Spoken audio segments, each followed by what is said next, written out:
Hello, Honors Algebra. Mr. Lawrence here with your flip lesson for Thursday, March 22nd.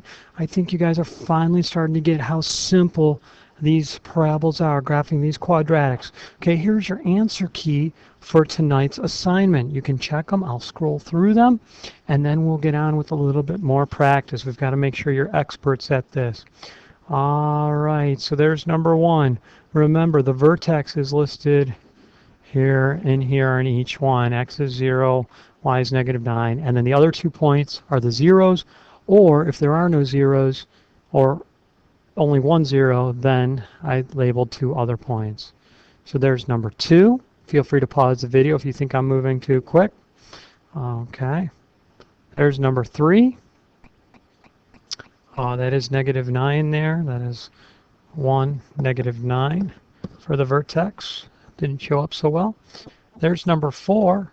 And while you're listening to this, hopefully your parents are, if you can't afford a graphing calculator, you certainly can use one online. Just type in free graphing calculator do a Google search or a Yahoo search or something like that, and you should be able to come up with one where you can plug the equations in and check your work.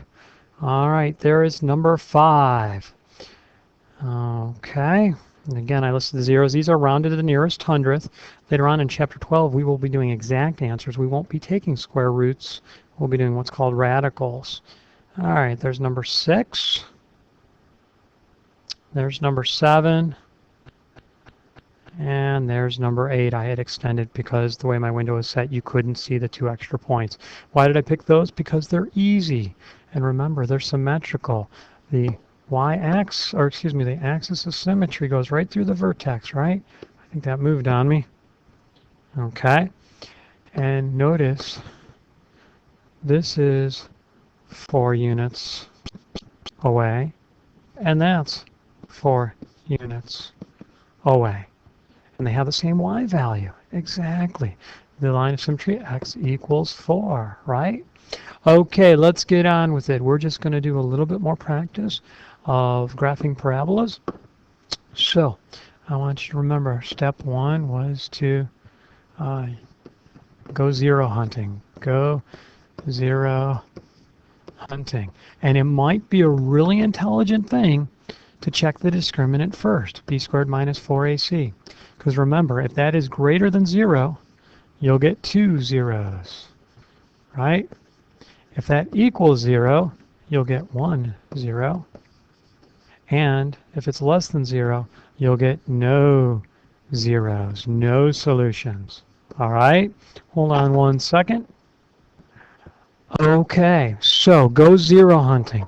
Once you've found how many zeros there are, okay, if there's 2 zeros, I want you, well, even if there's not 2 zeros, next, of course you're going to plot them, but next you're going to find the vertex, right? And that's the equation x equals -b over 2a. That tells you 2 things. It tells you the equation for the line of symmetry. It tells you the equation for the line of symmetry. There's an R in there. And it also tells you the x coordinate of the vertex. To get the y coordinate, you take the x coordinate, you plug it into the equation for x. Make sure you use your parentheses. All right. Now, if there were 2 zeros and you have the vertex, you plot those 3 points, you draw your parabola. You're done. If there was only 1 0 or no 0, step 3, this is only you have to do this if there's 1 or no zeros. That's where you use a t-table and symmetry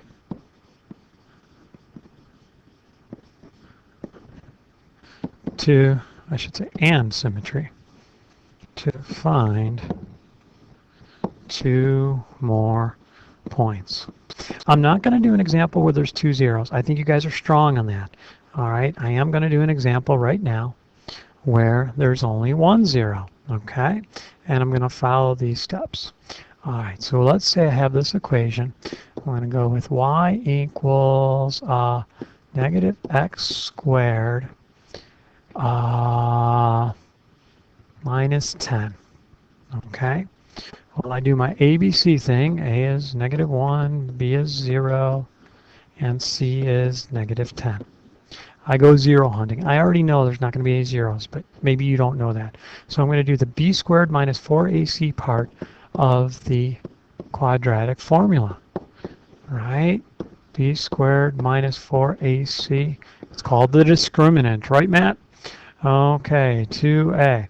So I'm using this part of the equation right now. Now, if I find that there are two zeros, I'll stick that part in. But I'm going to go b squared. It's going to be 0 squared minus 4 times a times c. All right? Okay, I think that's going to end up being -40, which is less than 0. So there are no solutions. There are no zeros. This will not cross the x-axis. All right. I do know it opens downward because a is negative, if you haven't caught on to that yet. But that's all I know. So now I'm going to find my vertex. I'm going to find the vertex. Okay. So the vertex is when I use this part of the quadratic formula. Right? -b over 2a. So the x-coordinate of the vertex.